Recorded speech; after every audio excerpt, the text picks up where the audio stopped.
صرنا نعيش في زمن كثر فيه النفاق والمنافقون والحسد، ولكن السؤال اللي كيطرح النفس ديالو لماذا النفاق ولما الحسد؟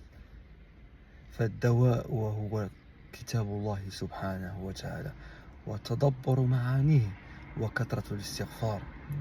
فإن الحسد يقول رسول الله عليه الصلاة والسلام في معنى حديث أن الحسد يأكل الحسنات كما تأكل النار الحطب. والنفاق يقول الله سبحانه وتعالى عن المنافقين في الدرك الأسفل من جهنم.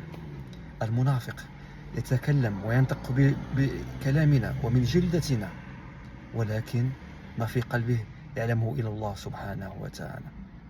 نسأل الله عز وجل أن يحفظ جميع المؤمنين والمؤمنات من المنافقين ومن الحاسدين. الحسد ما غيزيدش بك القدام، وإذا أردنا